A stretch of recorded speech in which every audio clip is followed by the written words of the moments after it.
Hello, everybody, and welcome to a cold Sunday. How are we all doing on this wonderful day? It's the Byzantian Brewscast, back at it again with another silly podcast. I'm gonna talk some stuff about shufting corn and other harvest-related tabletop activities, probably. Not guarantee. The only Byzantian Brewscast guarantee we have is there is no guarantee.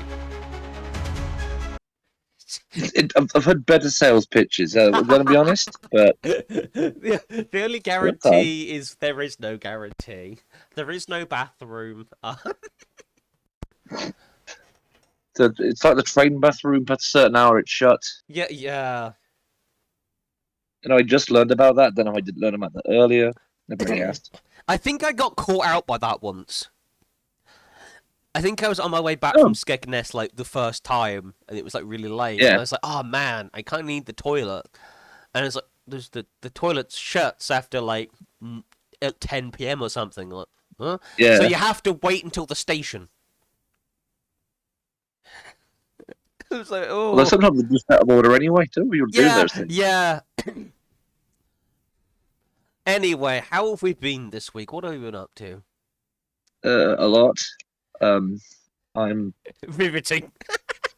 I'm finally sober again, mostly after Yay! a liquid lunch weekend, because Halloween happened. Ah, yes. And I got invited to a second thing completely without warning. I was like, okay, I was going to get on a train, but no, never mind. Yeah. So Halloween was good, really good. Very long, but so how did this event? The event I actually paid for was at 10:30. So before then there was some family friendly. It wasn't really candlelit tour around Aston Hall. Aww. Really nice. Not quite spooky, but like almost no scares. So that was a bit annoying. For some reason the host was. I don't know if you ever watched Raven growing up. Yes. For some reason, he looked like that guy. I had the staff and all. So why is it? This is a ghost tour. But anyway, the unknown wasn't there. I take it. Oh no! There was someone dressed like that. You know, I think it's different color mask. I think. Amazing. I did think what rather ruined the atmosphere was seeing this robed spectre of death come into the cafe for a quick coffee because she's on a break. Hey, even death needs a hot drink every now and then. I guess. So that was fun. Yeah. Well, I'm glad your Halloween went better than mine. Sheesh. Well, okay. So 10:30 actually event starts. I get there, speed it up. There's a lot to. It's probably on the test, but there's a lot to cover. And you might have paid eight for these tickets. And they promised like dancers and fire breathers and Halloween stuff. Like, oh, great, cool, sounds fun. There was none of that whatsoever. So I went to a metal bar instead that I know is really, really great and opens till 6, so we can get the first train back. Saves an Uber. Yeah. Had loads of fun. Drank loads. Danced around a lot. People love the dog. The dog always goes down well. And so that was day one. Anyway, get 6 hours sleep. Charity event. I do that. Farm and Sans comes about a bit. Stitch comes about a bit for about an hour and a bit as well. Yeah. Go to event number 2, and it's like the second sort of floor of a pub. And just a private function that I've been +1 onto, I guess, which is a surprise. But then I did that, and it was probably already exhausted by the time I got there, and that went till about 1. So I'm back to functioning just about now, as of this morning afternoon. So that was my Halloween. I've done all of it, done everything. What did you get up to? I got up to being unwell. I caught the flu this week, so that is spooky. Yeah, a little bit spooky.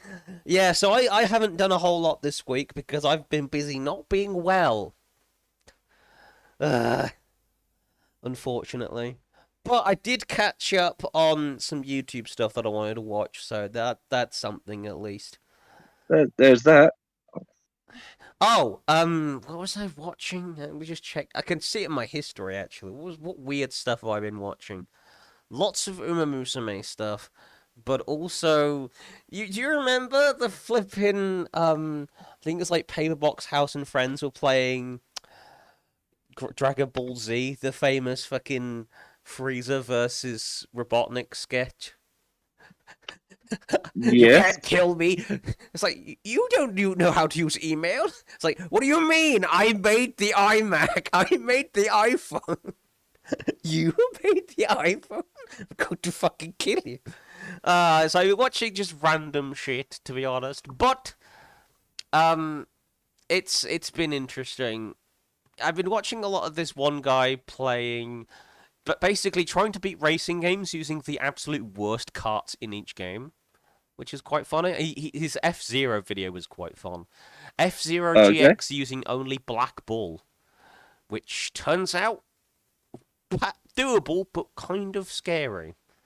Because in that Right. run, you have to focus more on taking out other drivers compared to actually trying to win the race with speed. Okay. Which is a very weird way of playing F-Zero. That is something. So I apologise for not having the most interesting week, but you'll have to Be real. You can't just help that. excuse me for being unwell. So on to our first section, the big project. The big project. Yes. I've been between stuff, just keeping projects, but I've got little Famori, the slightly bigger lads. Yay! So yeah, and admittedly, I've been tinkering with ideas, and I've been a bit flip flopping this week. Including the big one this week was a Pip Switch I spent a lot more time on because it's a system I don't usually write for, so I've been messing with that a bit. Although this is, and I know AI, but Suno has been going crazy with a new model for free, which is 5 generations a day, which is fun. Just for ambient stuff, it's getting really quite good at ambient stuff now. Yes. So I am now drowning in jungle ambience, weirdly desert sounding stuff. It's quite good now. Totally non-profit, but I've been messed about with that, and it's not bad at Celtic and Gaelic music, so we're messing around with ideas for that. Nice. The thing at this point, what the project needs is there's people to play it, maybe, or look over it. Probably some Q&A. So I think going forward, I might be touching on a new project, maybe a dungeon or something.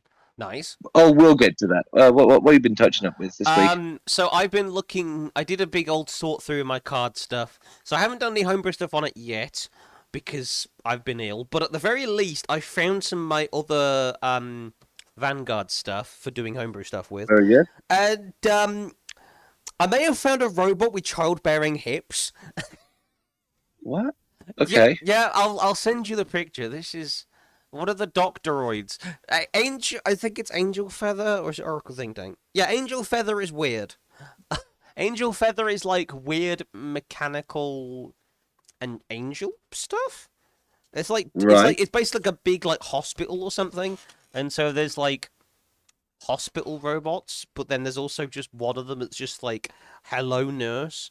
I don't know why there's a sexy nurse, but there's a sexy nurse. There's a sexy nurse robot, I guess. That's fine. The other robot nurses kind of make sense.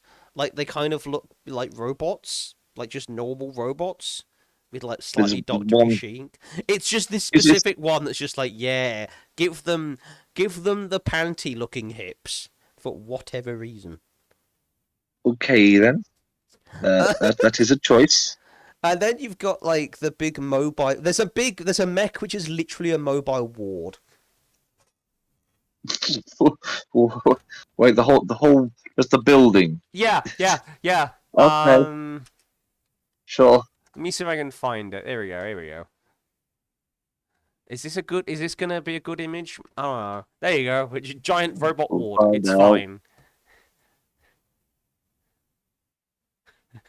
Entire robot is hospital. Oh, it is. Your biggest watch is okay. That's weird. Normally they put quotes on like the in-game quotes. Yeah, it's like nope, nope. This is literally a hospital megazord. It's great. I don't know how the great was grade 3. Yeah, it's one of the like big boss monsters I don't. for some Mobile reason. ward feeding palace. Yeah, I love how why? the little. I don't know thing one about Vanguard, so I'm just seeing this little. I don't know what it's next to the monster type. It looks like the flag of some ancient some European country. I can't put my finger on. Oh, that's the country. Yeah, so that's the like angel feather flag. I think that It is looks their like flag. it does look like you were asked some random African flag name. Like, what's this flag? I don't know. Yeah. Sometimes it's best not to ask too many questions. Vanguard just goes, yeah, because they're like all like nations and stuff or something. Oh, And okay, so some fair of them enough. have like That flags. makes sense. Some of them aren't even. Some of the flags aren't even square. Like the Narukami flag is like a hexagon, Yeah. a hexagonal flag. The, there's a triangular flag, Oh like yeah, real, yeah, and Turkey's flag is just green. yeah. Um, And I forget yeah. if I've shown you some of the Russian regional ones. There's some Oh. crazy flags in there. I think I've seen like some. I think I've seen some really weird like regional American flags as well. That's like Oh flags god, of yeah, yeah, towns. they've all got so much text on them. Yeah. No, Russia's just bears, just various bears on flags. What should I make our regional animal? Bear. But other town across border Yeah, has a flag of bear. We also oh, use bear. there's several bears. So one of the bears got a Bible. Aw.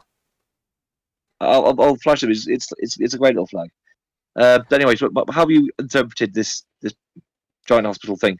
So I haven't done the homebrew on it yet, but it is Oh, gonna be. okay, I'm imagining it's going to be like. Obviously, yeah. I guess it's going to be like a support mech of some sort. I mean, it's a giant hospital. What else am I going to do with this? Because like, it doesn't okay. appear to have weapons other than just being really big. I guess it might store smaller mechs in it if you look at those big, like, are those garages?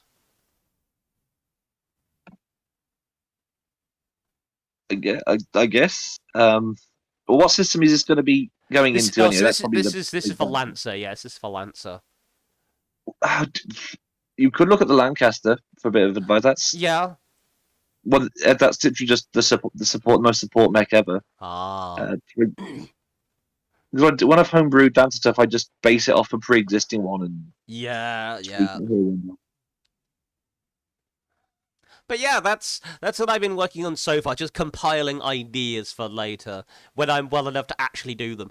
I need to also figure out and tackle how to do NPCs in Lancer, because that's a whole other kettle of fish. Yeah, I've Because been thought on that. some NPCs are pilots, and so you use pilot stat blocks for them. But not all NPCs are pilots. If that makes sense. Yes, there's like random soldiers and Yeah, or engineers and like stuff. support robots and stuff, which Vanguard has a scary amount of. Like ball. But that counts. This was on 0, right? In Yeah, Lancer. yeah. And then I need to figure out as well what size 0 stuff to do, because some of these, because like there's no like size 0 stuff in Vanguard, I apart think the size from half is the smallest. yeah, because size 0 is like bodysuits basically. Yeah. But anything that's like a bodysuit character is a character rather than like A mech. something. Yeah, or a bodysuit. I mean, there's a few instances where it's like there's this grade 3 for Bandit Gate called Gordiel Knuckler, which looks like it's person sized. in like a Hell in a Cell style ring. So I would imagine stuff like that is probably size 0. But how am I going to balance power levels in this? I have no idea. Anyway, that's what I've been working on. So, I guess we move on to Critical Fumble. Moving on. Yes. I got one tabletop, one non-tabletop. Twice because I've been for the first time I was actually out at pubs and places like that. I've seen people that are clearly a little too carried away to convince people. Try to talk down bouncers when they've been told to leave. Always funny. They're not like the violent ones. That's just kind of sad. But no, they're the ones where they're clearly trying to talk and they're getting annoyed. And it's like the bouncer's not paid to care. They're really not. But in actual tabletop news, there's been people have been kicking off over the reaction to the very, very Pride Parade D&D art. What I found, I saw it animated, and it thought, was that AI? Was my very first thought. Oh dear. Does it sort of move? Does it move? I can't confirm this, but it moves in the way that an AI animation does. Yeah. Ooh. The face seems slightly off. This is completely baseless, but if it turns out that was AI in like a month's time, I'll be quite impressed. Yeah. I still don't know how to feel about the idea of AI use in D&D. It's just like. So the first I take it is ambient music on Suno for free, free stuff a day. That's fine. Like I never actually spend money or earn money from it. Yeah.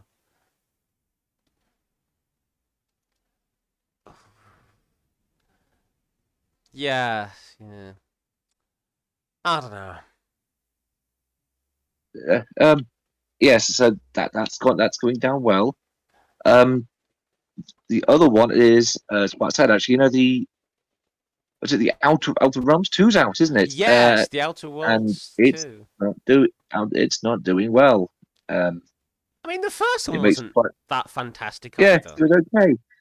It's supposed to be sad because this is Obsidian. They played so much Fallout New Vegas and thought this game's great. And now that the same company's putting out kind of rubbish now. Yeah. I know probably the staff has probably moved on to the things that made the better games. Are probably gone now. Yeah. But you know, I can see it being gone in like 5 years. It's not. It doesn't feel great. It's like the worst kind of "I told you so." That sucks, but I don't know. When I saw the first one come out, I was like, this is. I think it's one of those cases where interesting concept, just not executed all that well. And now it's just like, okay, now the concept is tired because it's a sequel, and you've not improved the execution. Yes. It's got that weird flat Fallout 4 style of animation. Yeah.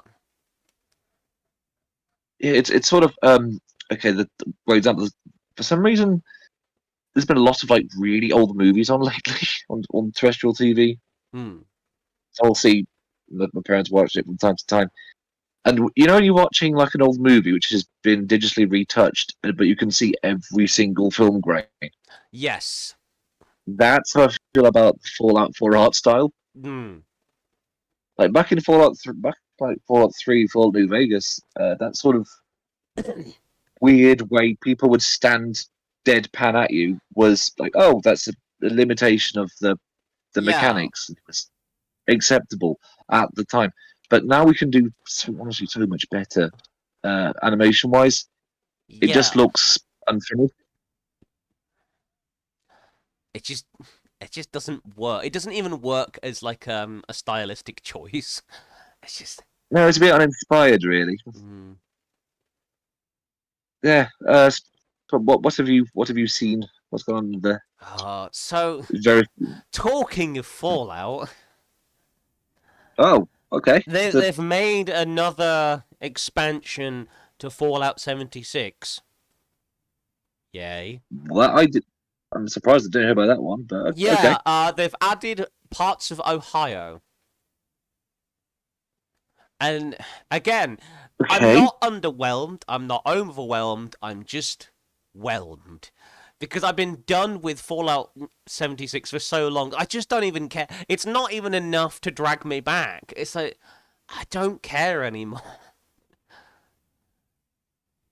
And Fair then, enough. and then it's like, apparently on the 10th, we're getting the Fallout 4, like, special edition or something, the anniversary edition. Oh. Okay. Yeah, Um, and that's gonna so far shaping to be whelming. I don't think that's good. Do people like Fallout 4 that? I mean, it was fun for a bit, but without mods, it's pretty unplayable. Yeah, and since you can't play with mods on Nexus. console at the moment because Bethesda sucks. Thank you, Um, Nexus. and also half of the Creation Club content still doesn't work after their last Yes. big update. Just, like the weapon mod stuff was really fun. Yeah. And my favorite mod, which I think you kind of have to get to really enjoy most of that game. It's really simple. There was a mod for it's just a regular knife, and Mm. it's literally in the home base, and it just deletes NPCs. Yeah. I used it for one. I just used it for is it Navi, for the ones that I played. Preston Gravy. Preston Gravy, yeah. We'll be all wrong. I literally use it to get rid of him just so I don't have to deal with it. Oh, we're under attack. But no, Yeah, like shut up. So yeah. So apparently this update, this anniversary edition, is gonna be basically like touched up everything, make everything look nicer. Oh, and they're touting 150 plus pieces of Creation Club content. I'm like, that's great. Does that mean that some of the stuff that's currently broken will actually work now? Or are you going to add even more shit that's going to not work in like 3 months? I'm kind of surprised that people still play it. I mean, it kind of didn't do well, and Mm. then it sort of quietly disappeared. I thought, oh, guess that then. Yeah. Another game to vanish off into nowhere. Like, you can pick the normal edition of the game up for like £1 now. I believe that, but I still wouldn't pay £1 for it. I've already played Fallout 4. Yeah. I'm still waiting for the game to fucking not be broken anymore to continue my fucking streaming series on it. It's like, I can't continue my current 200-hour plus run or whatever because half of the Creation Club stuff doesn't work.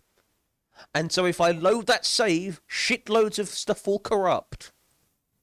Yay. Oh, Uh, yeah. That's why I don't play MMOs. Is it? I like a game yeah. with an offline mode just in case. Yeah. You can't bank on online always working. So yeah, well done, Fallout. Let's hope that your next update doesn't break everything again. And let's hope that apparently there's another series of the TV show coming out at some point, so Nice. hopefully that will also be there were a few canonical discrepancies, but it's fine. It's all right. Yeah, At least we got to see live action Mr. House, and which we're going to be seeing a lot more of in season 2. Yeah, but Fallout's one of the series that I've always wanted to like more than I did. Hmm. For whatever reason, the base game is never that good, but some of the side stuff's really interesting. Yes. It just like all the DLCs are generally quite good. There's a few I don't like much, but most of them really. But I loved Dead Money because that literally changed how the game worked. Yeah. Just for that one DLC. Far Harbor was cool. Point Lookout was great. Most stuff that would just literally take you. It had this thing it would take your gear away, but you wouldn't hate it because you get cool new. You would have to use the DLC gear. Yeah.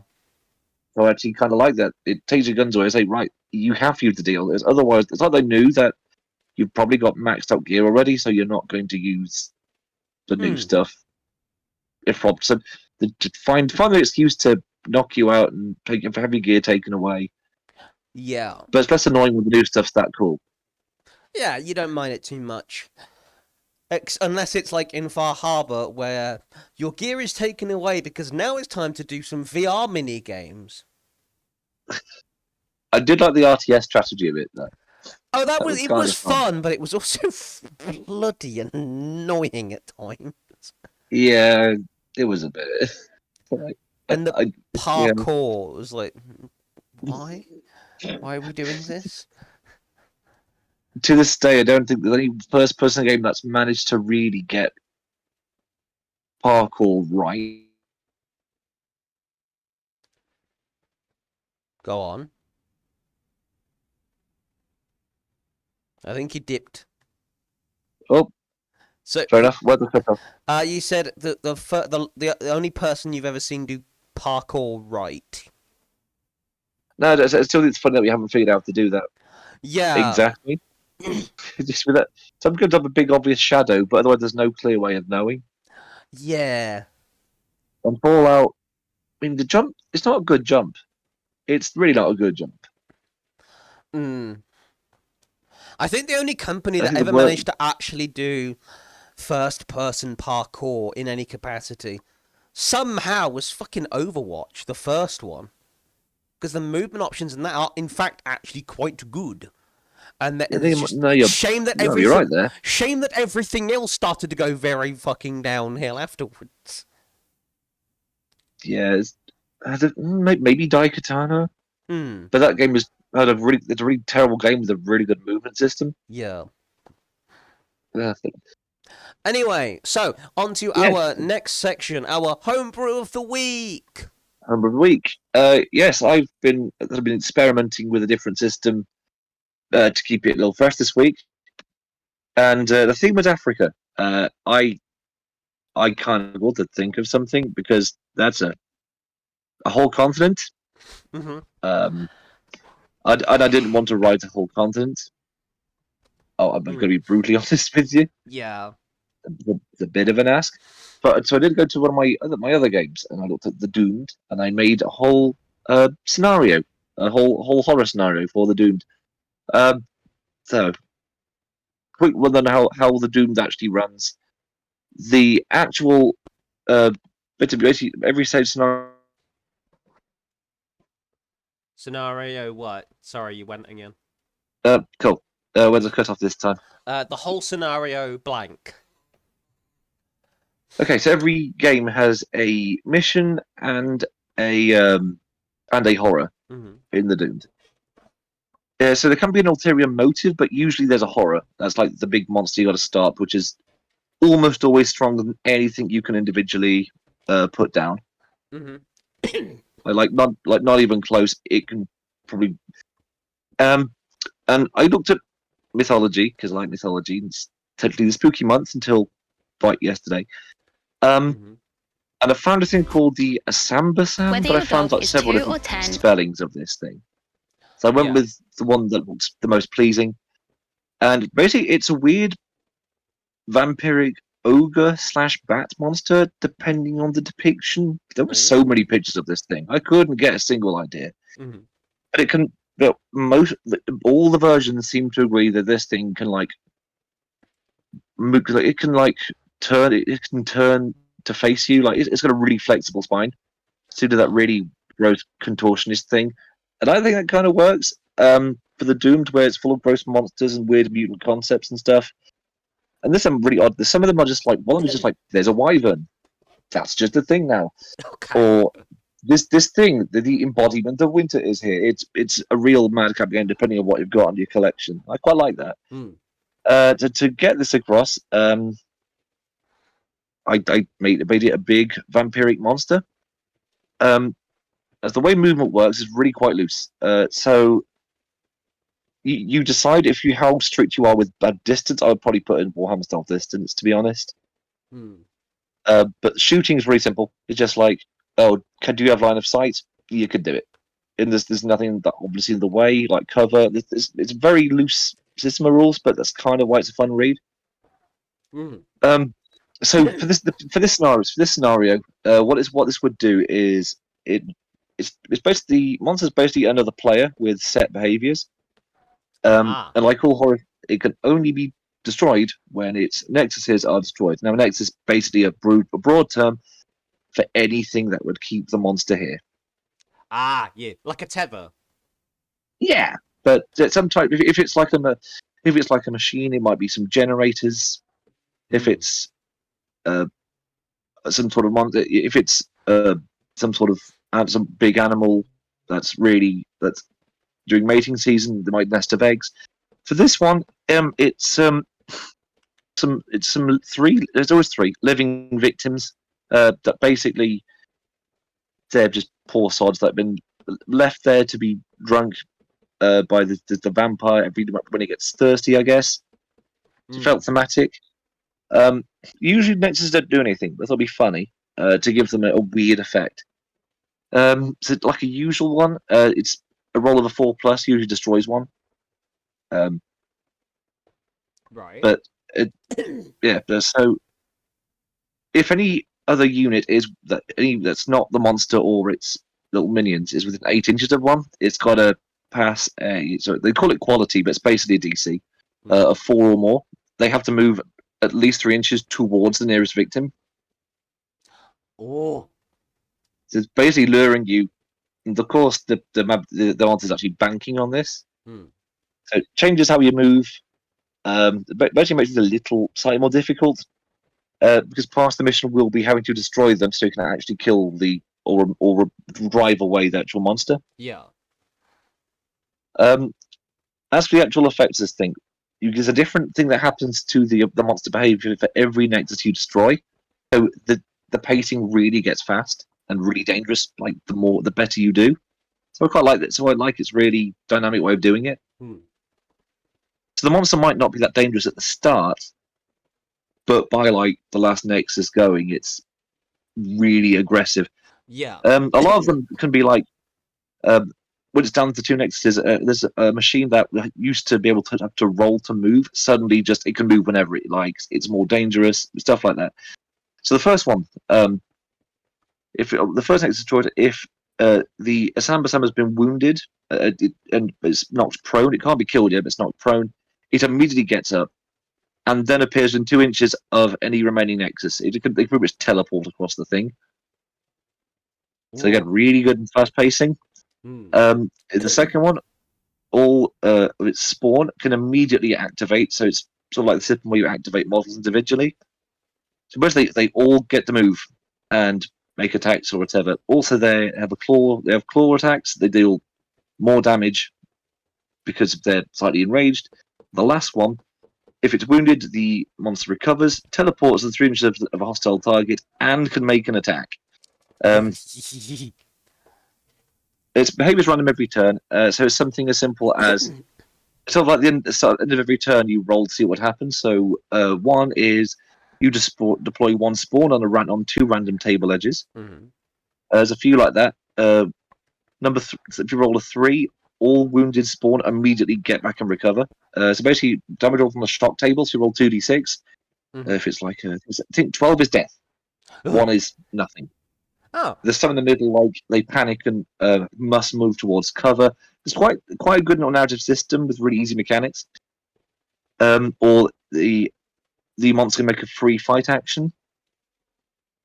Or if they've thought about that, if for some reason it can't make a melee attack, it treats it as 1 to deploy more spawn on the field with a maximum of like 4. So it's not ridiculous. Let's see, 6 are the big one. All spawn within 12 inches of the actual main monster can re-roll a single fight or melee attack that round. So basically, it's a very melee focused one, but it's a big vampire beastie. I thought, well, that's appropriate. Yeah, of course, another thing. This one I did make up for the game. We sort of based it on the stuff that's already there, but it's claw attacks. The way it does damage is really kind of so yeah. For this, M would be melee, range is R, and that's what the damage total would be for the number of dice you have to roll. With the number after the multiplier is the damage per dice. That makes any sense? Yes. Yeah. So it's like it can spit acid. It's R2 times range 2 times 1. So 2 dice, 1 damage each. the big attack, the Raking Claws, is melee 3 times 2, so it's a flat 6, so it can easily down and kill anything. And for any of those, you need to roll a 2d6. If it's a 12 on any of those, that's just death. Ooh. So yeah, the boss monsters do not mess around in this. I really quite like that. Also, they're vampiric, so if they deal damage with their claw attack, they regain a well, they can't go above the max, but they regain a they regain a wound, which is Regeneration. also they can grab. So their claws literally attack and restrain and grab units. They can grab 2 units at once. Makes sense. Then a game with like a maximum of 6 units, like maybe 6, maybe 7 models in a warband. That's really nasty. They can just grab them and run with them. They can contest it, but that's their turn. To contest being moved around. So it's just a really unpleasant thing. I'd like to do more Doom stuff. I'd like to run it because you've got enough 40k stuff or weird, vaguely sci-fi stuff. You can it's sort of like Fate, but with a more of a focused game plan. I'm a big fan of it. As for the rewards for actually doing this, if you survive it, there's a choice. It's like you get a choice of 3 usually. One's usually a weapon, one's usually some sort of accessory, and the others could be different. So one could be so one was like a feral fang, so one of the thing's teeth. The owner gets +1 to melee attacks. Pretty basic, but very useful in a high power game, or very short, very high power game. One of the vampiric aspect. Basically, you get whoever drinks it, or the drinks of blood from the monster, gains the ability to recover from any injury roll they suffer mid-battle. This is one of those games where you roll for dead or wounded members. Right. So basically, if they would be killed on the shock table result, after the game, you roll a 10. You roll a 2d6. If you roll 10 or more, you ignore the death result. Ooh. So basically, it's like vampiric resurrection. And the other one, vampiric claws, you permanently get a free claws attack, which is melee 2 times 2. Nice. Just thematic stuff. I maybe researched this wrong. I could have. Researching African monsters was harder than I thought, but I think just to get a first scenario off the ground, I'm fairly happy with this, and I would like to playtest some stuff in the Doomed. So what have you been working on? You're gonna hate me for this. So I went down the simpler route. So this is called the Horn of Kilimanjaro. Oh, nice. It's an artifact level unique. Yeah. It's very vague in what it does. So it is a hollowed out gazelle horn that plays several notes of tune when blown due to its several branching holes. You know, like how gazelles have, they don't have like the spiral horns. Yeah. So the tune is very particular. When blown for 1 minute, it causes it to rain approximately 1 mile in radius from around whoever blew the horn. Now, the intensity of the rain and how long it lasts, who knows? We don't control the weather. So you can make it rain, but in addition, the rain is blessed and treated as holy water. Oh. So that's quite nice. You can bless the rains down in Africa. I like that. I like the idea that I thought that it doesn't. You don't know if it works or not. You just make a nice noise. So it does. It will cause rain, but how long the rain? It could be anything from a drizzle to a downpour. So that much is random. It's a limit on use. Yeah, it doesn't use charge or anything, so you can blow that fucker as much as you want. Of course, if it does rain in an area for a very long time, to the point where it starts floods, people might start taking notice, and people might start getting annoyed at the guy blowing a fucking gazelle horn. If you blow it at 3 a.m. while everyone's sleeping. Yeah, just the Duke of Neverwinter at 3 a.m. You just go.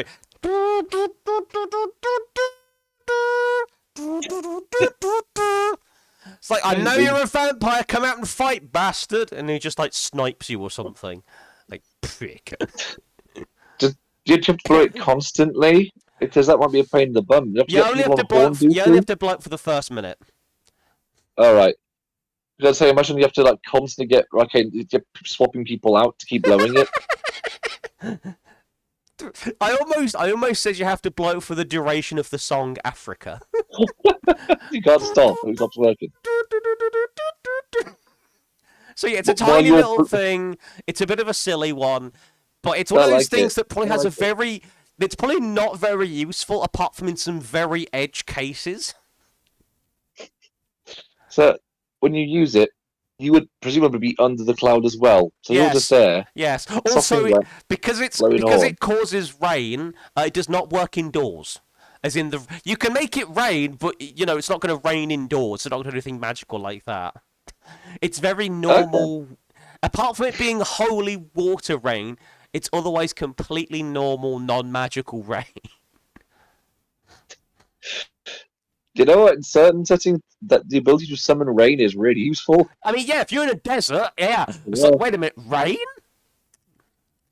It also doesn't require spell slot, so that's Yeah. cool. So yeah, that's the Horn of Kilimanjaro. Which, honestly, given that you might find this in an African setting, yeah, probably not a terrible item actually.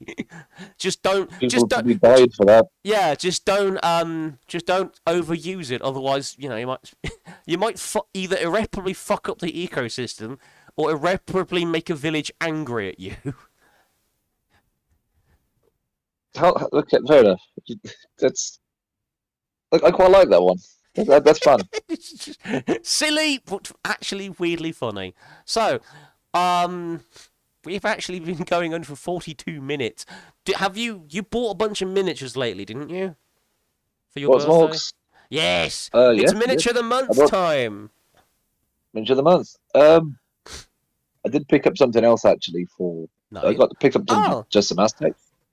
Because you'd think it'd be easy to get tribal miniatures. Nope, it's a real ball ache apparently. Um, so we've settled on like a proper like Wayland's Forge style. It's just like a sprue of 6 Aztecs Nice. because it's one of my pet peeves with this hobby. Sometimes you just have an idea and it requires a certain type of miniature, and it should be easy to get, and it's just not. And for some reason, there's not many good tribal miniatures of any type that I've seen outside of Yeah. like Frostgrave and War Games. They've got some good ones. These actually ones are fairly nice. They're all a very body head old school Games Workshop stuff. Mm-hmm. The plastic is the same quality now, so that race has ended. So I'm going to put them down because they're quite neat, and I have an idea to literally make a tribe's worth for them. So when I get around to doing Tadaslanta, it will be perfect to have actual tribesmen for my actual game where tribes Nice. are everywhere. Yes, I'll be saying that because at this point I willingly ignore Warhammer's rumor mill because I'm just like I'm not that So fussed over anymore. it, yeah.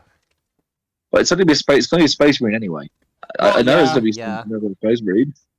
So it's always a space marine. Spice Marines. Or like some box for like £100. And like Something silly, yeah.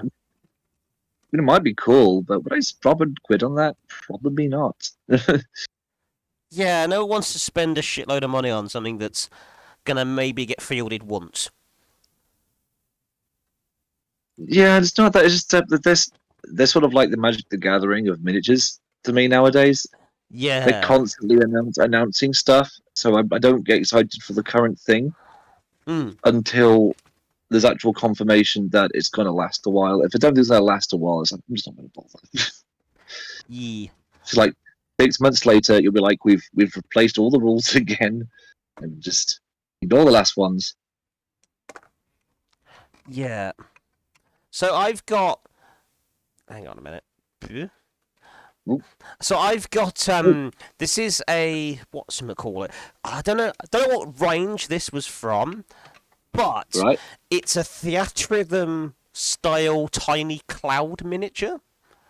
Oh, that's cool. Yeah, I don't know what range he's from. I picked him up years ago, thinking I was going to use him in Remember where like you- Fate or something.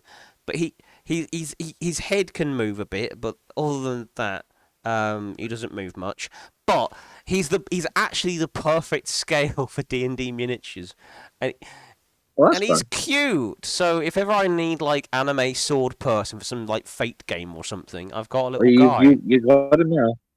Yeah. Right. Yeah. Okay. I don't remember. I think I got it from a blind box thing years ago. Oh yeah, that probably makes sense. They used to do those for everything. It's weird. I do quite like them. I know they're a bit of a scam, but I do quite like them. Yeah. Um, like my Gundam packs. I know it's got new type on the booster pack thing. I just keep hoping for Xeon MX. Here we go. Final Fantasy Trading Arts is what they were called, the minis. There's Trading arts. Yeah. Look at this one. So I've got a different one of these from a different series, but this is what they look like. I forget that edgelord guy's name, but No, Vincent. Vincent. Yeah, look at him. Tiny No, JB Vincent. Vincent. Yeah, and Tiny Vivi as well. I don't know who Oh, those other two are. he was already tiny. Yeah. I'd make him not tiny. They look like the video game sprite version of the old ones. Very six. Hmm. Another the big head RPG Maker look. Yeah. Here we go. Here's the cloud one I actually have. Let me have a. So Okay. I've got the weapon behind him one, but it was. I think I was looking for lightning at the time, and when I'm getting cloud. Again, If, again, we have joked in the past, but the only good thing about lightning was her design. yeah, yeah, it's just a nothing character. I think there's someone. It reminds me of. I know some people like the character, but the Dave Filoni Star Wars stuff, Mm. where it's always got the space whales, it's always got Ahsoka as a really important character. Yeah, it's like Like okay. once can ignore it, but like you just like really into this character, Dave. It's a bit like bit odd. Yeah, it's like But why? at least Ahsoka has fans. I will say that. Yeah, Lightning. I've never met someone that's like, oh yeah, Lightning, my favorite Final Fantasy character. see, Not one person. see, I preferred Sarah over Lightning Yeah, because she had a sense of humor. She had personality. she had, and in the second game she acquires something called depth, which is something 13, that her sister never picked up on. 13 just that was a game looking for a mood. I don't know what Yeah, that game was trying to do. that the whole trilogy is kind of all over the place, It much was like its so bad by combat the system. third game. It was so bad by the third game they decided that let's just end the world. Yeah, It's yeah, easier this way. it's easier. It's not explaining all of this. It's telling that they made Final Fantasy 14 instead of, a third 13 game, a fourth 14 game. It's like, no, we've done this now. The world's over. It's dead. Let's move on. Let's make an MMO and have Let's cat pretend girls this in it. never Let's go existed. back to what we know we're good at, making cat girls. Bring back the chocobos and the Moogles. Yeah. That's yeah. Yeah, I might try and pick up more of these miniatures because they are really cute. And who knows, maybe one day I'll actually make a Final Fantasy Fate game. That would be nice, wouldn't it? Something that's like Yeah, cross. Because one thing they've never done is like a cross universe Final Fantasy anything. 14 kind of came close with its 15 crossover, but they never did much more with yeah. it than just, oh, here's Noctis for some reason. I love when they pick a character no one really liked the first time and like they're back. Like, oh, cool, Yeah. nice, I guess. Or the Anyway, yeah, that's my yeah, miniature of the month. Closing thoughts, I guess. It's a bit of a short one the today. wheel. Oh, yeah, Yeah, the the wheel wheel. I, too. I forgot about the wheel. Lest you forget. Okay. This next week's thing should be. Oh, this should be a weird one. aquatic bird. I don't know if were you added this one. Ah, yes. I So think I no, did. no, it was yours. It was yours, probably. Probably. So you would probably try and put a goose in there somewhere. You know what? I'm going to challenge myself to specifically not make a goose. Because that would be too easy. What if I make the goose this time? Go off, Incredible. I might dear. do something weird like a shoe bill. Just pick one with the weirdest name possible. Yeah. So as for closing thoughts, I'll do usual week. Halloween fever's over. Mm-hmm. So we're going to might be a bit down next week because I'm having to come down from a really crazy weekend, honestly. But Neil was talking about potentially picking up Cyberpunk again, so I might get the game going. Oh yeah. Cool. I would love that. Yeah, I guess I'll leave it at that. Okie dokie. My closing thought is, I'm getting increasingly concerned at how close to Christmas it's getting. That's actually a really good point. I've been not thinking about it because I've not heard Mariah Carey yet, so it hasn't quite set in yet. Don't the fear speak is her there. name. Don't speak. She has defrosted now. Do not speak her name. She is Lord Voldemort. Just don't use that name. Yeah. She shall be named. Yeah. So, thank you guys for tuning in, everybody. We will see you guys in the next podcast. And don't eat too much post-Halloween candy. It will make you ill. And if you find Byzantian Brewscast inside your candy, please don't sue us. We didn't put it in there. Don't eat the razor blades. Take them out of the candy first. Yeah. If you got this PSA late, oops. Also, how are you listening to this? It's the Byzantian Brewscast just playing in hell. We take sponsorship, right? Today's sponsorship, the Church of Satan. Who? No. He probably doesn't pay well. Yeah. He pays in fire cakes. So that's a terrible joke. I can't spend souls. Can't do much with them. Yeah, my local Aldi won't take them. I've tried. Take them. What do you mean you tried? Anyway, see you guys soon. More of this randomness next week. Bye-bye for now. Bye, everyone.